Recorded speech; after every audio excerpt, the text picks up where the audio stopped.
I'm going to go ahead and guess, because all of you showed up here with instruments, including a guitar. Nice. Love this. That I don't need to explain what sight reading is to you. I think you know why you're here. So this, I'm really excited about this. One of the great things about having these instruments and knowing how to play them and knowing how to read music is that we get to play pieces of music we've never played before as a group. And it's just this wonderful thing. We may not be able to improvise like some folks. Maybe some of you can. I can't. But we can pick up a piece of music and hopefully make it sound all right. So I'm very curious. And I maybe out some of you here, but I was hearing some conversations ahead of time about how long it's been since people have played.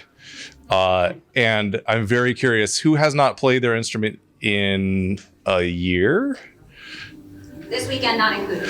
This weekend not included. Nobody. Okay. Okay. I don't need to out people if people don't want to do this. Okay. That's great. I'm so glad that everybody is here. I'm so glad everybody's here going to make music.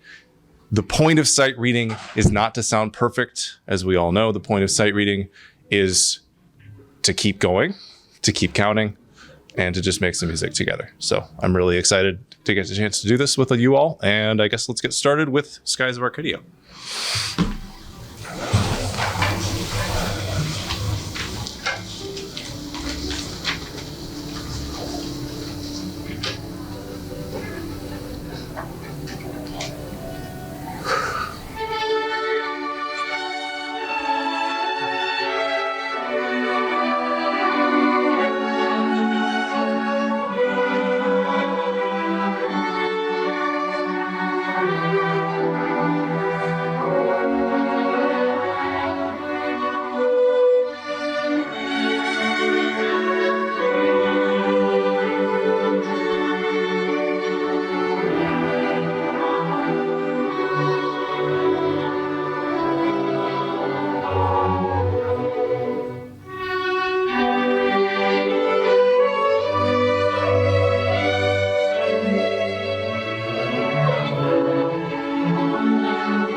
Key changes, accidentals, going up high.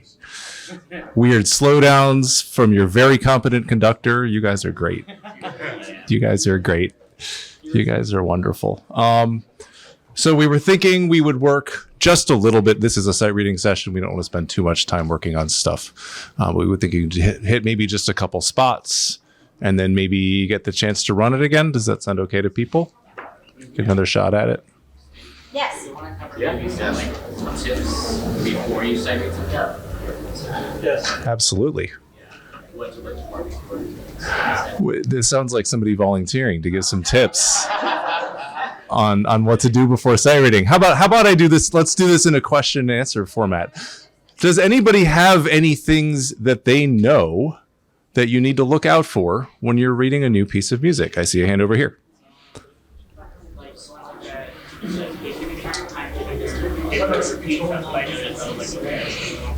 So time signature, key signature, repeat. So general structure of the piece. These are great. I ask these some questions of my students all the time, and they usually get them wrong. So you guys are off to a great start. Any other things? Yeah. I like to look at the range. Like I love having. Yeah, absolutely. And in general, I think we want to look out and see any tricky spots, whether that's with our range or whether that's in the rhythm or accidentals. Right, we have key changes in this piece, right? So we have a couple of, there are a couple. There's actually, this is a pretty tricky one to pick to start, and I think you guys did a really wonderful job with it. I didn't know who was going to show up. I'm impressed with y'all, though I shouldn't be surprised. Any other things that we're looking out for? Yeah. Tempo, absolutely. Now, when you are sight reading with a conductor, right, that does help, right? Hopefully, if he's doing his job. But and anytime especially if you're sight reading on your own. Yeah. I'm not sure how much applies to other instruments, but you reminded me said we have a ooh. Somebody turn that. Ooh. Hi. Surprise, I'm very loud. For those of us who do clef changes, yeah. Violins, I guess you have octave stuff. Yeah. You have ledger lines, especially the firsts, which I was like looking at the score, like, ooh, that's spicy. Okay. Any other ideas? Any other thoughts? Yeah. It doesn't take as much priority as like the other ones, but I'll glance for like odd fingerings sometimes, and like anything that might require like shifting. Absolutely. And I think accidentals in general will often be the spots where we have weird stuff. Absolutely. Good. There's one other in here. There's one other sort of big thing that shows up throughout the piece. Yeah, that I'm thinking about. I don't know how much this applies to sight reading, but dynamic. Yeah, you nailed it. Right. So, and with sight reading, we want to, as I said at the beginning, the most important thing is to just keep going, right? We want to try to stay together. If we get every single note wrong and we get up in the right place, that's better than playing all the notes right and ending up in the wrong place, right? So that's not always possible, right? Sometimes we get lost, and that's just going to happen. But in general, we just want to keep going. We want to try to listen, figure out what's going on, watch the conductor, just try to keep our head up a little bit. Good. So, I was sitting there towards the end and just thinking about, I was planning that there were going to be a bunch of spots. They're like, oh, we got to hit this and this, but honestly, you guys, it sounded really good. So I'm thinking, do we maybe just want to run this again? Yeah, sure. Let's do this. So I'm going to take it a little bit faster this time. I was being a little cautious with tempo, and now I'm going to throw you the wolves. So.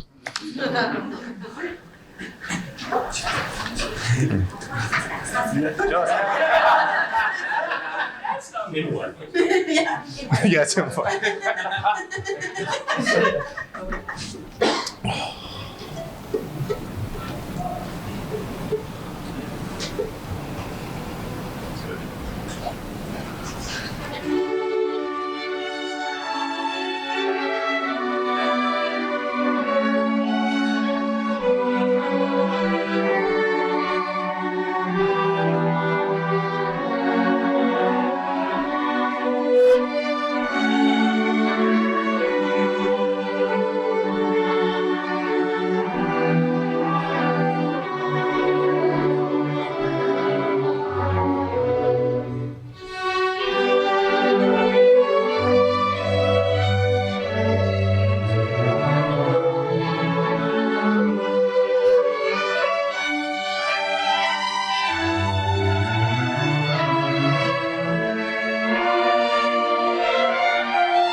Thank you all very much.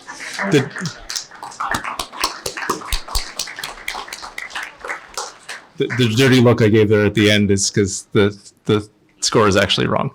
I was cueing the note in the first violin that is supposed to be at the beginning of the second ending and isn't. Okay, it's just interquartet drama. Next, what would you see? What do we want? Do you want us to play a little bit of it? Sure. Is that interesting for you guys? Yeah. Maybe just like one of those. All right, Mr. Backseat driver over there. Yeah, let's do that. You want to play? Jake plays first violin on this one. How we do? You want to just play the second violin? Yeah. Yeah. Sorry. I don't know all your violins, but.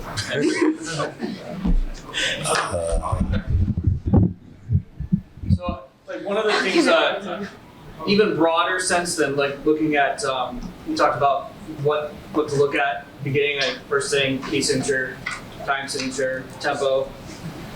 Even broader still, title of the piece, if it has one, composer.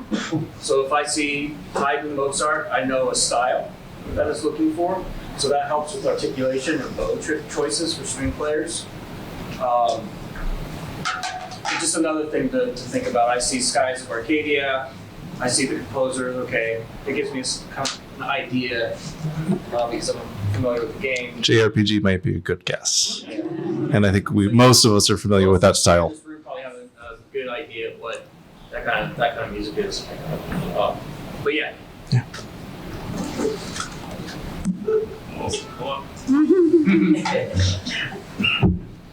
From this, I'm going to play from the score that is wrong.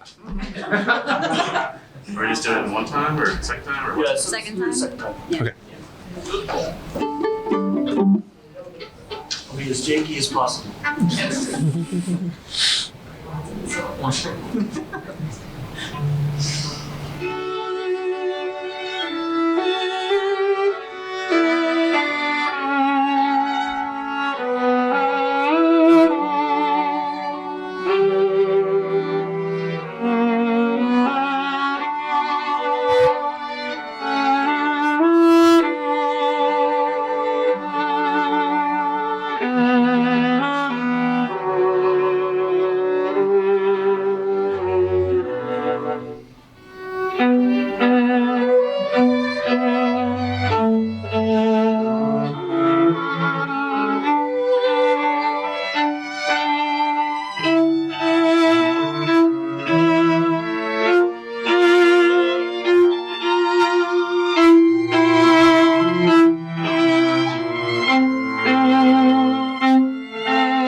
Aren't they great?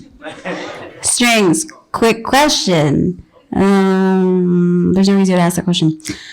Difficulty level. Does it feel fine? Does it feel like we could ramp it out? Or does it feel like we're good? Does it feel like we could ramp it out? Let's bring it up. Let's do it. Let's do it. Do you want to skip Child? You know how hard it is. Do you want to skip Child of Light? Do you want to Fantasy City? Yeah, let's just go. Yep. You're right. Oh, I'm painfully aware. Let's do it. All right, we're skipping. So we are going to skip Child of Light because it is similar difficulty. We are going to go to Final Fantasy. You're skipping over the cello solo. Wow. Oh well. That's okay. He gives himself a cello solo in every piece. I should, yeah. What's wrong with that? Often stolen from the viola. Wow. How big? Shots fired. Right. You read it then. No, that's your job. Oh God. There's no pretty page turns. I'm sorry. Yeah, that's fine. I do know this one. Okay. Okay. Yeah. I guess I should have clockwork prepared then. While we're getting ready, does anybody have some ideas on things that you can do to get better? Let's talk about ways to get better at sight reading. Does anyone want to hear some ideas? Do it more. That is, I feel like doing it more is number 1 through 14 on this list. There's no other way, but there are probably some other things we can think about. We got 2 over there. Wait, what is I was that? gonna say like getting used to like looking ahead while you're pointing. It's literally a scientific sight reading. Oh, Sight Reading Factory. Yeah, Okay. sightrefactory.com. We have it through Howard County Public Schools that I teach in. It's a website that anybody can use. It's really, really awesome. That is very good to know. Interesting. Okay. Yeah, you can vary it. You can just whatever you want. Okay. Wow. That is wonderful. I will also do a shout out. This is a little trickier, but IMSLP, for those of you who don't know, just go find parts for literally anything and just start reading. There's a lot of music out there. There was another hand back here. Yeah, my suggestion was along that line as well. I mean, I'm a saxophone guy, so I use a giant real book and I just look over it in a day. Yeah. So if you have book. Basically something like if you have a big library of etudes, something like that, go right on the page, play it. Etudes, orchestral parts, anything you have that you aren't familiar with. Absolutely. Saw some other hands. Yeah.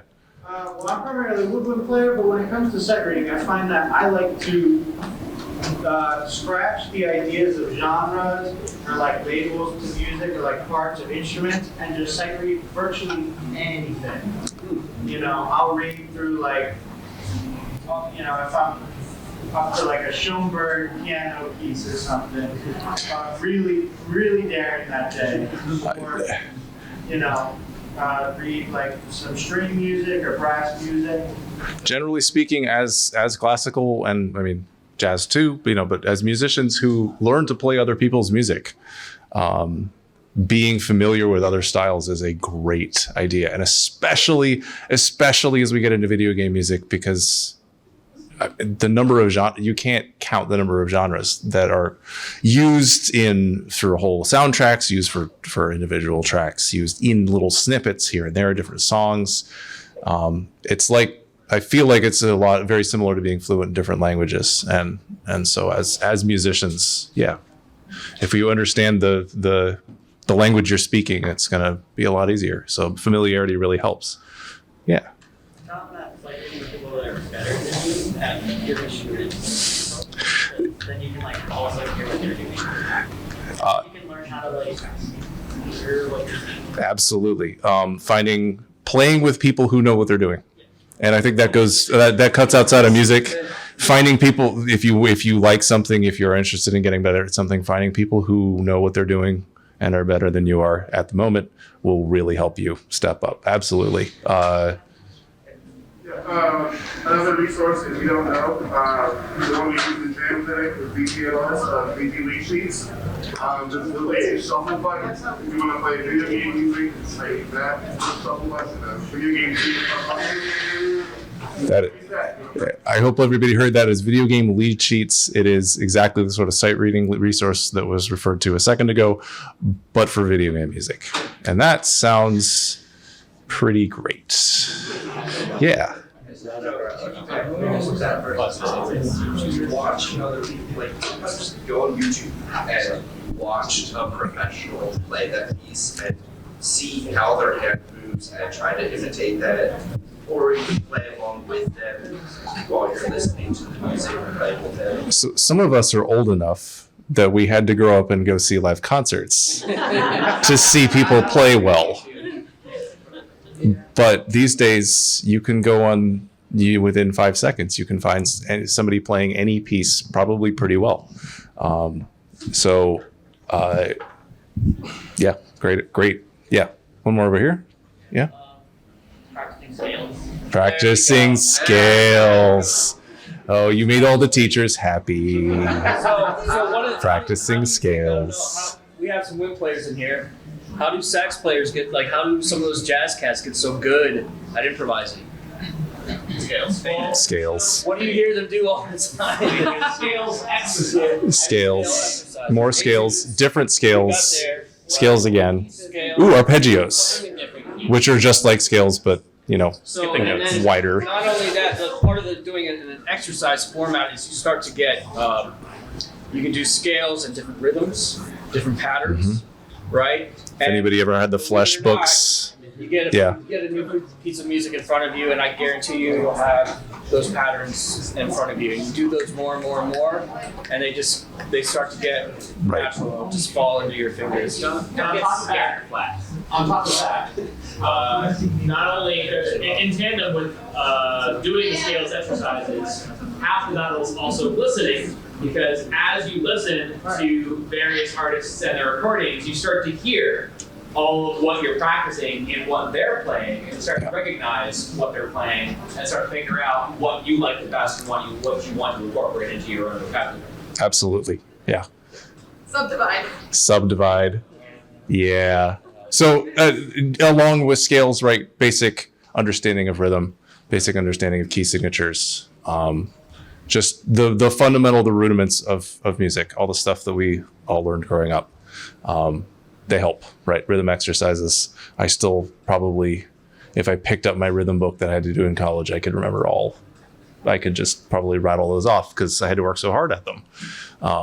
Once you've done it, it's in there somewhere, right? So working on all those basics will absolutely help your sight reading for sure. I was just going to add, one last thing I haven't heard is sort of visualizing the piece in your head. If you can think how it sounds before you play it, so much. So like this first violin little bit, it looks kind of complicated depending on how comfortable you are with rhythm. But if you can think how it goes in your head before you play it, and it'll make it much easier when you get there and you won't freak out as much. So if you can just take 30 seconds before you play a piece and think how it goes in your head, at least give yourself a rough estimate before just jumping in. That helps a lot. Okay. Well, how about let's play some more music. So this is the main theme to Final Fantasy what, Chad? 8. Well, 8. All of them. Okay. It is. But it's from 8, but it's all of them. I mean, it's like most of them. But the opening is actually from 4. But then, it's whatever. It's Final Fantasy, generic Final Fantasy. I regret asking this question. There's a version of this from the first one, and I kept using it. Yeah, exactly. But it's a little different. Right, this version is this one. And it's still happening. I suppose we are at a video game music event. This is the place for that. Okay. So first thing we noticed, there's no tempo. Right. Okay. So yeah, this is good. What? Just knee-jerk reactions. What do you see when you look at this? Just shout out. Scales. Somebody cut and pasted there's 2 tempo markings and 1 Yes. Just roast him more and more, please. Been doing it for Chad and I have known each other since middle school. Finale, like, will take Please roast him. the markings from, like, there's a part here and here, and it'll be like, oh, both of these go to the top part, right? Oh yeah. Go to the next No, one, right? finale's the worst. Other thoughts. Something about a rhythm. Triplets, absolutely. I haven't heard anything about a key signature. F major, there we go. Thank you. This is again, this is a bit yelling at my students about. Haven't heard anything yet. Okay. What else? There's a fortissimo. Forte? Wait, do I have the same part that you do? It starts forte and becomes fortissimo. Oh, okay. Okay. You said the beginning. All right. Yep. Okay. So we have a tempo marking in there, and then we have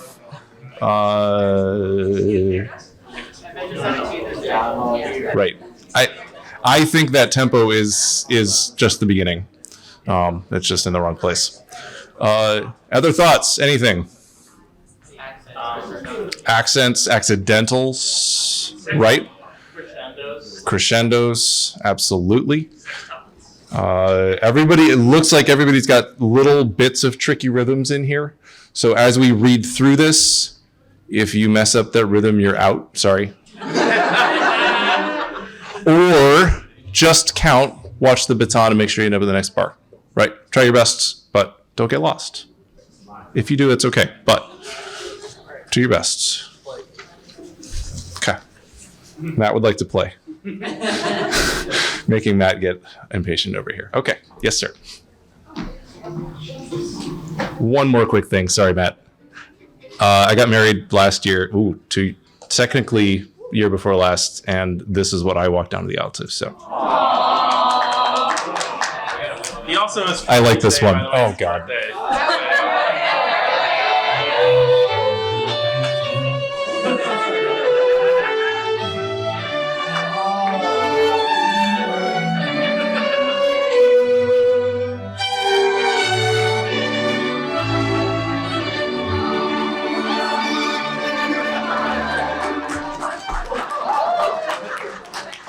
Thank you all. I hate you. Thank you. I honestly would rather not be. There's nowhere else I'd rather be. MAGFest is the best. Or not. Let's play.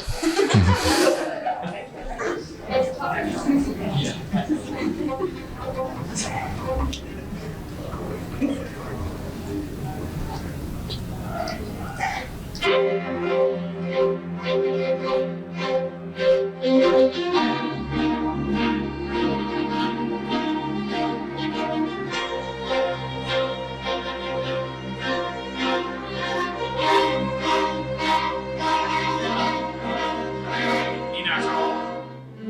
Should be there.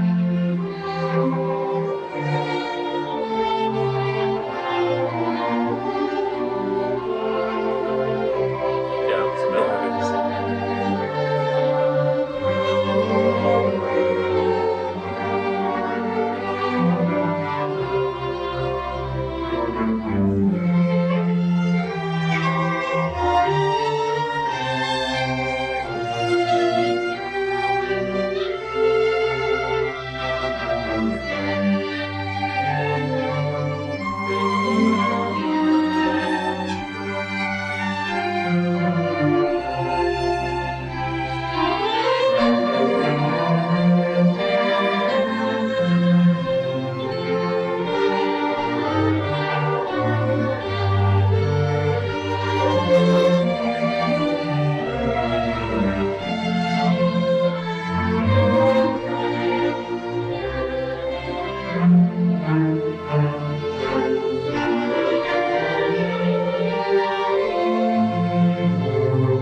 I don't think we need to record our next album. I think we've got it.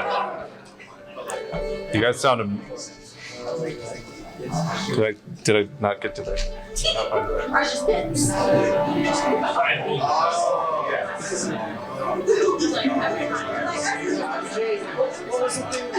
What was that? Second plan or something? Okay, yeah.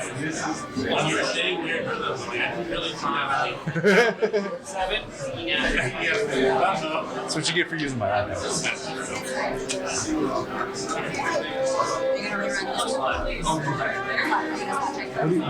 What do you think?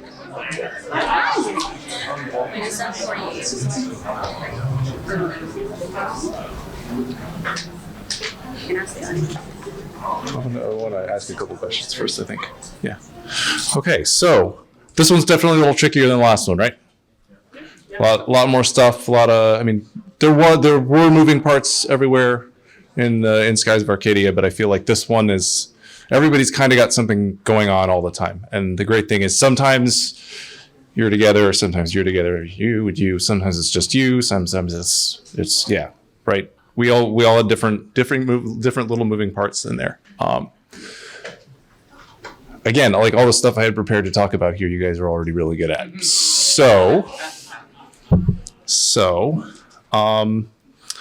And I had a great idea while I was conducting, which has now left my head. Don't come back. So, yeah, I know, right? You talk about like dynamic stuff. Yeah. Right. So, we can talk a little bit about the overall structure, as our backseat driver suggested. You can tell I have a great relationship with my quartet members, as all violists do. They pick on me all the time, and now I have a microphone. So, sorry guys. So the beginning we're forte, right? And then we're bigger, and then all of a sudden we're down in measure 9. Oh, this is something we didn't talk about. Is the retard printed in everybody's part? Does everybody have? Yes, no, yes. So that is actually something we talked about. Tempo, right? We talked about rhythms, but we didn't talk about at the beginning. We didn't talk about slowdowns, places where ensemble is going to be tricky, right? And this one had just that, I think, really. But as I got there, it was like, I wonder how this is going to go. So as we hit the retard there, we needed to figure out how to slow down together.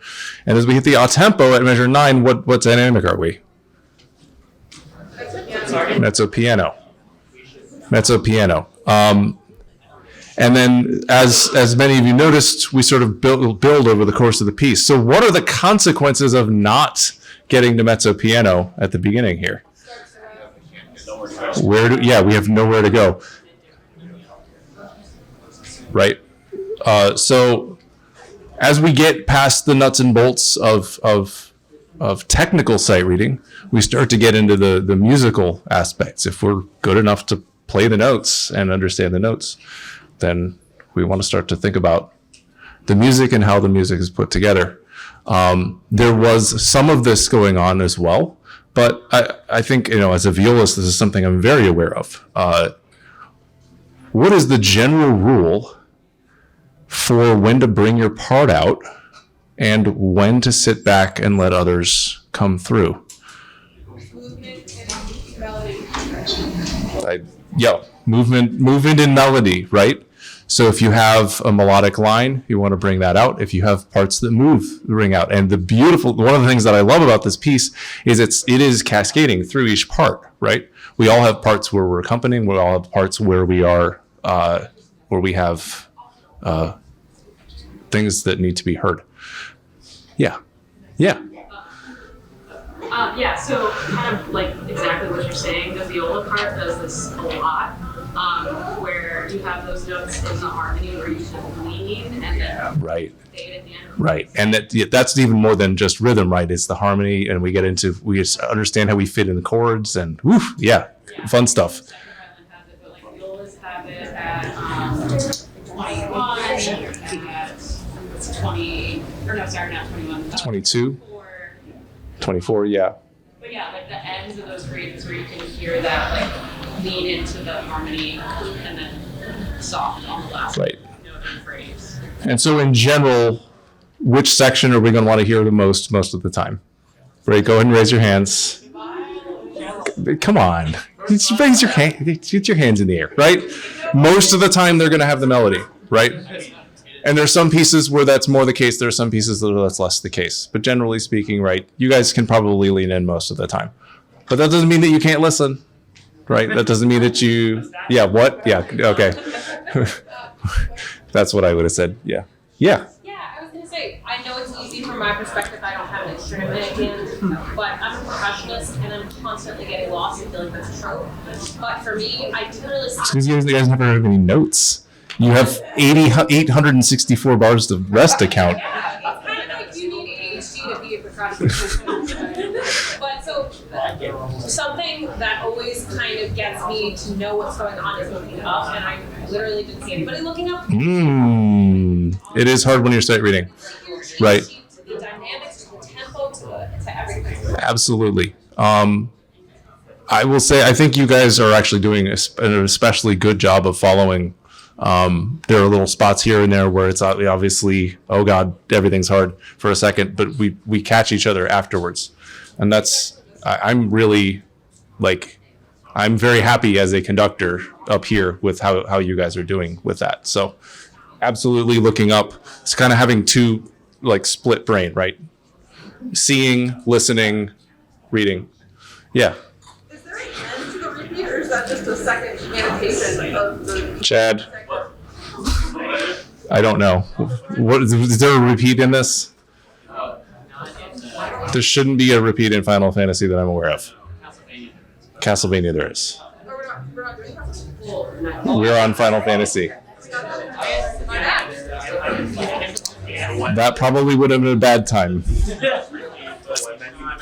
Yeah. Yeah, but that's sorry. It's just the opening.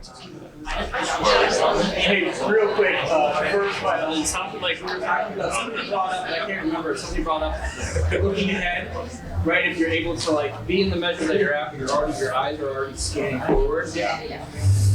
How many of us were in measure 3 playing that long whole note that's tied over and able to look ahead?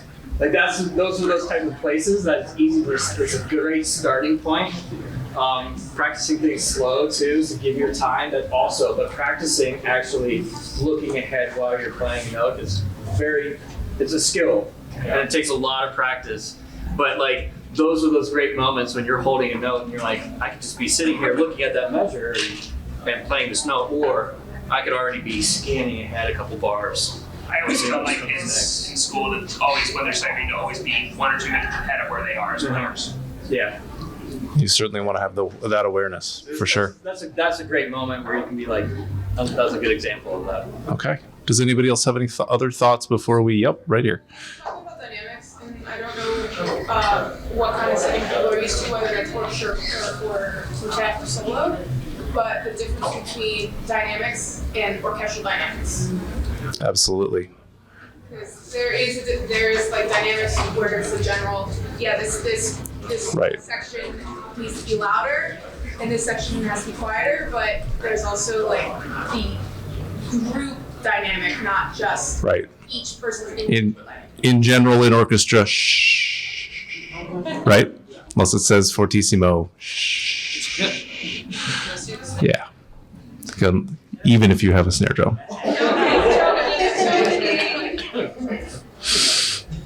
Viola, on the other hand. Yeah. Okay. I would like to run through this again. So what are some things that now that we've sight read, we got one shot at it. What are some things that we want to look for on a second read through? Dynamics. Good. Right. Ornaments. Yeah. Hopefully when we read through, sorry, I'll get to you in just a sec. Accent. Absolutely. The things, generally speaking, the rule of thumb is when you're reading through it the second time, you probably noticed some things the first time through that you went, oops. And whatever those are, those you want to what you want to have your eye out for. Yeah. Is there a retard before 49? There shouldn't be. Yeah, that's just. I think that's finale playing tricks again. Yeah. There's another tempo marking. Well, is it marked in the part, or did you just feel like you did it? No, there's. So that was because at some point I copied and pasted, but then also copied and pasted the tempo, and then I was too lazy to do it. I didn't like edit this before I actually so I get all the little Triforces. Triforce Quartet always prepared for everything. All right. Shall we run this through now? Let's do it. All right. So again, I'm gonna take the tempo a little bit faster, sort of more up the tempo. I will say we started closer to tempo, not pointing any fingers, first violins, but we started to slow down a little bit on some tricky spots. So just watch out. Again, if things happen. Just if you can, be aware. Just try to stay with it. If it's messy, that's okay. We're here for it. All right.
Nice job, everybody. What would you like to do, Ileana? We are going to now Castlevania. We are now going to go to Castlevania. And I think I might bow out as conductor. Does anybody need music for Castlevania? I do not have it. Yeah, you do. I promise. Okay.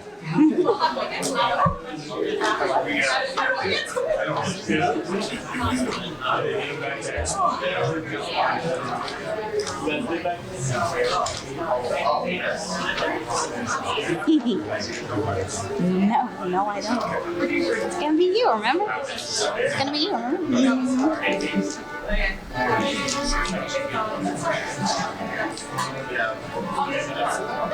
I'm trying to see where that goes. Okay. But like for real, I don't have it on my viola, on my iPad. No, I know. We have Okay, it. you have okay. Do you have the stand? It's right there. Can we like jerry rig? I've done it. I've done it. It's on the floor.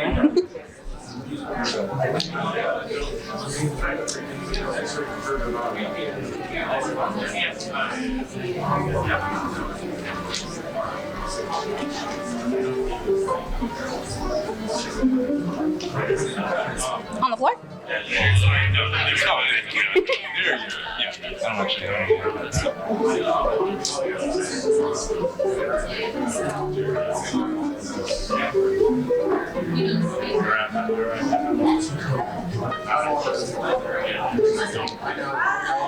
Don't touch it. Don't touch it. Don't think about it.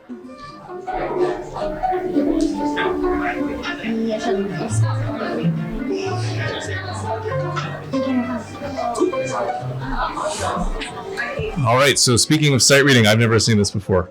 So, I mean, I'm familiar with the Castlevania soundtracks, but I've never even thought about conducting it. So, what do we see? What do we notice as we look at this for the first time? Yeah.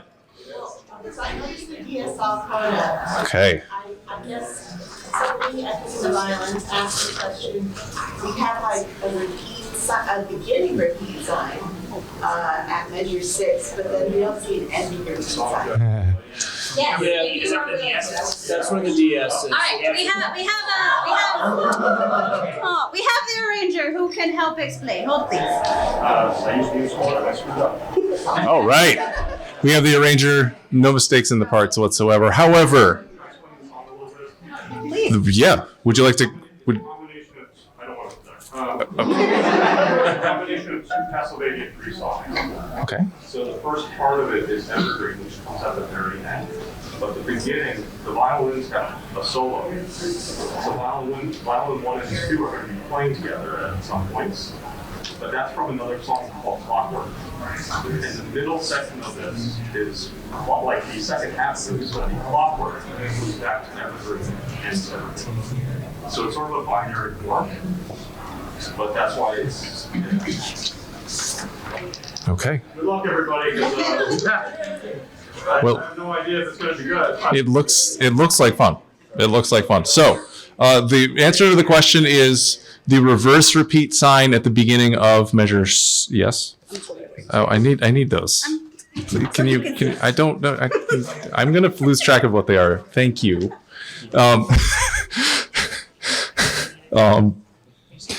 At the beginning of measure 6, we have a reverse repeat sign. There is no actual repeat. What we have is a DS.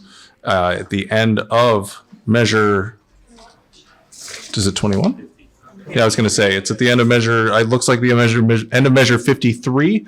You go back until the beginning of measure 6 and then you play until, I am guessing, measure 21. And at measure 21, then you go to what is measure 54, where the coda sign is. Does everybody see this? Yep. I know for some of us it may have been a little bit since we've done this, but we probably have done DS before, hopefully. Okay. What else do we notice? There's chord symbols. Okay. Cool.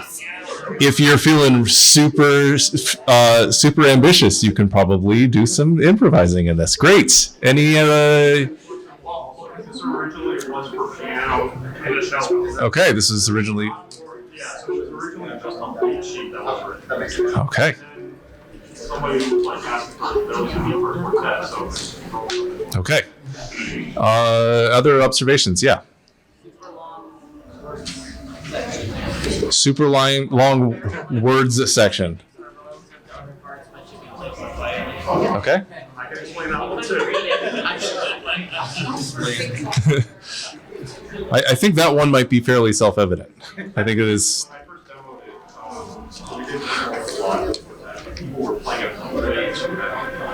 Got it. Okay. So stylistically, that is very helpful to know. Good. Okay. I tried that originally and nobody was how to write it out. Okay. That's very helpful information. Yeah. And case like in the first round section, there's like I'm sorry, I'm having trouble hearing you. I'm saying like in first column, well at least in first column there's like repeats of like phrases. Okay. So you can like the phrase that we work hard. Okay. And this is something that we haven't touched on yet, which is great. Oftentimes in a piece of music, we are going to get repeated material. Being aware that you're playing something more than one time. I mean, sometimes it's very obvious. You play the same bar 18 times in a row, violas. We know this. But sometimes things show up again later, again, as we're getting more into the music. We never want to play the same thing the same way twice, right? I see Yeah. legato notes, which is new for this piece with the other ones. Okay. Where are you seeing legato notes? Measure 24. Oh yeah. So the tenutos, yeah, sort of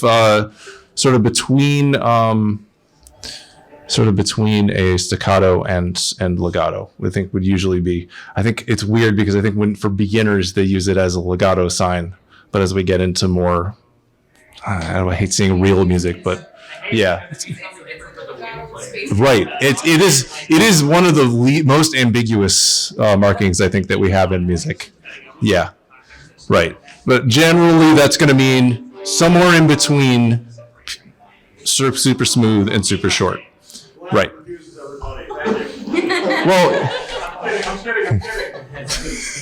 any other quick observations before we get to playing it? Yeah. It's in G minor, Bob. Okay. How could you tell it was in G minor?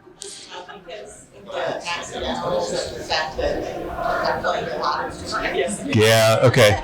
So always ask them or them what key you're in, because the treble and the bass are probably going to have the tonic, right? Okay, another quick, yeah.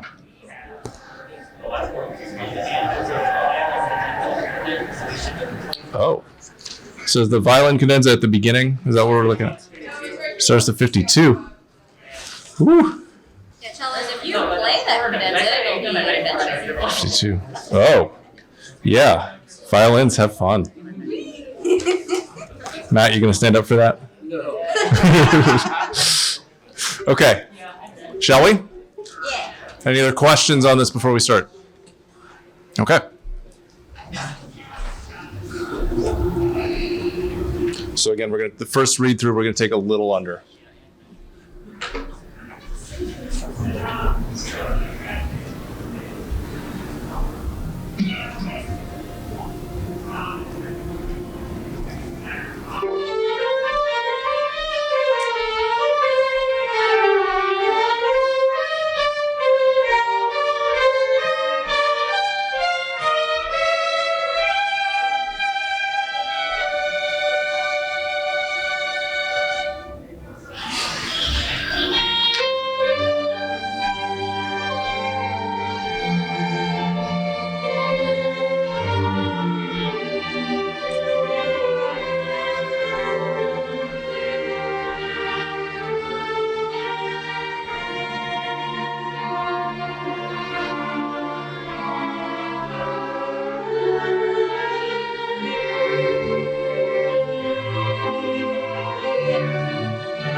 Whoops.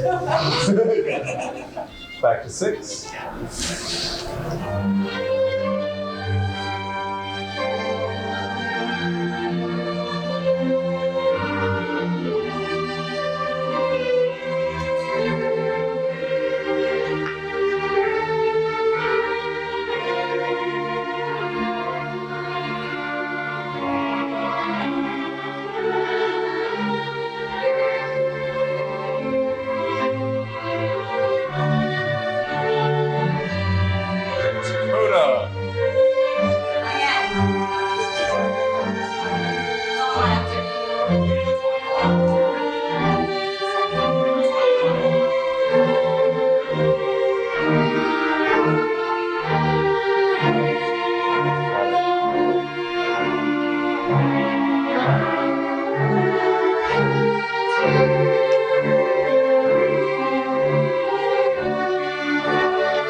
Nice job, everybody. Nice arrangement. This is beautiful.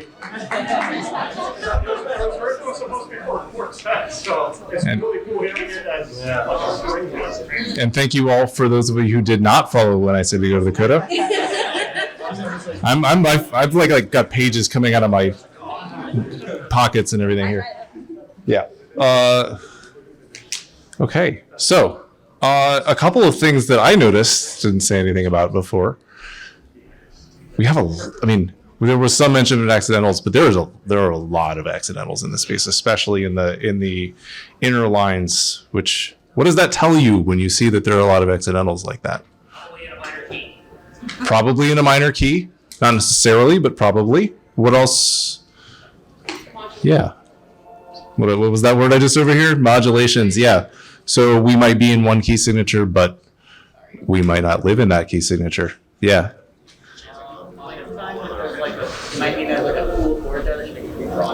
Yes. And so interpretively, if you are seeing accidentals, we want to lean into those, right? And you guys were. A lot of the time, we was hearing a lot of that. I mean, I don't feel like I'm telling you all things that you already know because of how you're playing. So I think we actually managed to slow down where it said get faster. I might take some fault on that, but not all of it. Let's see. What are the things did we notice? I have a 105 at measure 6. At measure 6, right? So we start at 80 and then we speed up at measure 6, which is also something that nobody mentioned at the beginning. Okay. Any other things that people noticed as they were reading through this? I guess in measure 5, is there like a fermata in the upper? Yes. Yeah, we were. Yes. So. Oh yeah, I realized. Right. Well, yes and no. I don't think you're not actually required to mark in a fermata in other parts. It can be helpful to have cues, but my question is, oh ye cellos, how could you have picked up on that? Like we were watching you, and then you're like, okay. Yeah. So I didn't keep conducting, right? I held. So I didn't come in until like 6. I see. I see. Okay. So when I came over and waved my baton at you, that wasn't the cue at all. It's confusing because like the fermata's on the fifth bar, right? Like there's 4 counts that disappear. Yes. It's true. It's true. And this is the sort of thing where if you're in an orchestra, you probably talk about it, right? Or you just pick up on context clues. This is a fairly specific example. I'm not too worried about this particular thing. I'm also not an actual conductor, so like, thank you, but like, there are people who know how to do this better than I do, and could help you out more with that. Yeah. There's a lot of like certain like rhythms that look like one rhythm, but when you like get really close to it, like, oh wait a minute, that's like a little bit different than Yeah. probably. That might be one. Yeah. If you know the tune or if you know the music, it makes more sense to hear it. Right. When you actually read it, it actually looks differently. We have a lot of like couplets that are like, Yeah. like 16s that are Right. There are some tricky rhythms in this too. And something that I noticed, which I don't think anybody looking at it in one individual part could have noticed, but there are some 3 against 2 against 4 spots going on. It wasn't hemioli. It's actually like, yeah, it is. It was more layered than that. And it is, yeah, it is chunky. One of the biggest tricky parts is that because everybody is sort of like the Final Fantasy, where because everybody has a moving part, the other people have to draw immediately Right. as the moving part happens. Right. The thing is, there are a couple spots where everybody's moving at different rhythms. Yeah. So. It's crazy that they even pull that off. So how did we get through that? What did we do to make sure that we stayed together as the piece made our lives very difficult? What did we do? We watched. We counted, right? It's almost like I feel like it's like a trust fall. Like you hear chaos going on around you, and you just look and go, "Okay, we're gonna end up at the same spot, I hope." And we did, and we did, and then we did. You guys are doing such a great job with this. Yeah. I say it's like locking in, like with the conductor at places that are like a double bar or like a fortissimo, Right. crescendo. Like oh, that's what the crescendo is. So. Absolutely. Absolutely. Yeah. This was something that I noticed more for myself, but it was like the conservation of the bow, like regulating how much bow I'm using for the slur. Because we were going slower, I was like, oh, I used too much, and then I was like, eh, and then we were. So classic first violin problems. You get a lot of notes under a bow, and you have to figure out how to make the moving ones come out and make sense. Absolutely. When you are sight reading, is following the bowing the most important thing in the world? No. You can take another bow. I mean, it's great if you don't, but we want to make sure that we get through it. We don't want to get it tripped up by trying to follow the bowing. We want to keep going. Obviously, you do it if you can, but absolutely. Any other observations? Yeah. 2, okay. With the tornado parts that you mentioned? Yeah. We all had that. You did. Yeah. I thought it was going to be like, I didn't know we were all going to do the same thing. Yeah. It's technically not everybody, but there's. Right. Yeah. It is. We didn't have anything that but then we went like this and I was like, oh. Yeah, I am not sure. So there sometimes arrangers or composers will do this. They'll give different people different dynamic levels, right? It's hard. It was really hard to rewrite the dynamics because it had moving so much. Right. Too many dynamics, everybody would go dizzy. Right. So that's a much more complicated discussion that we probably don't need to get into right now about no. We're playing real music now, right? This isn't like catered to a sight reading orchestra, right? So there are going to be things that come up that are a little more specific. Anything else? How are we doing on? Yeah, sorry. I was just thinking about because I'm looking at the violin 1 part, and I'm sure it's not just violins, but any of the like 16th note triplets can get very, very lazy easily. So What do you mean by lazy? well, it can turn into an 8th note triplet very easily. Okay. So what is going to be the danger of that? Obviously, just rhythmic integrity, but what's going to happen as those get lazy to tempo? keeps slowing down, right? And that's going to happen. It's very muddy. That's going to happen in general with lots of moving notes. If we get stuck on them, then that's when things start to slow down, which comes back to, again, we want to keep moving with the tempo all the time. Yeah. What we look? Yes. How are we doing? What would we like to do? Can we play this one on tempo? No idea. Okay, let's try that. We'll play it up to tempo. Let's play it up to tempo. So let's run this again. I will see if I can. If you see pages flying, just ignore me. I'm going to pretend like I know what I'm doing. Okay. And I will try to give you a cue into a clear, faster tempo when we get to measure 6. And as a PSA, which everybody's probably already heard now, there is a fermata that leads on the end of measure 4 and takes the entirety of measure 5. So after the fermata, when I give a downbeat, that is the beginning of measure 6. YouTube will come in right on that bar, and you guys come in within that bar. Okay? Good? All right. Wait for a bass player to stand up.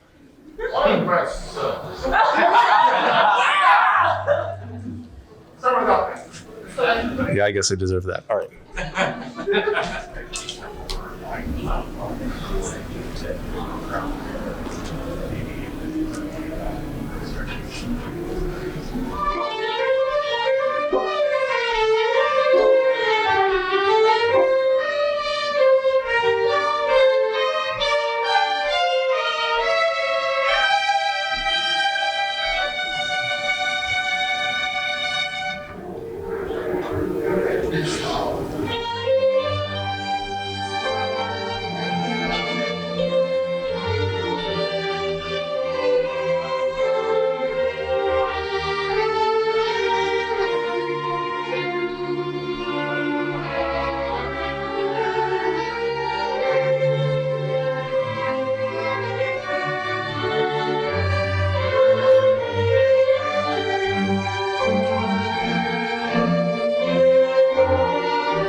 Sounds great, guys. Yeah. Uh-oh. Oh, no. Oh, no. There's a real conductor in the room. You bet. You... My panel's at 9. I'll stay 4. What is that panel, Robert? It's the conducting workshop. So I might need that. Yeah. I might need that. Yeah. Okay. What's up next? I'll tell you. Okay, that's why I asked you. Ooh, over here. So, you've all been great. Thank you so much. You've been wonderful. I'm so happy that we were able to do this. Thank you so much for being here. Thank you so much for coming.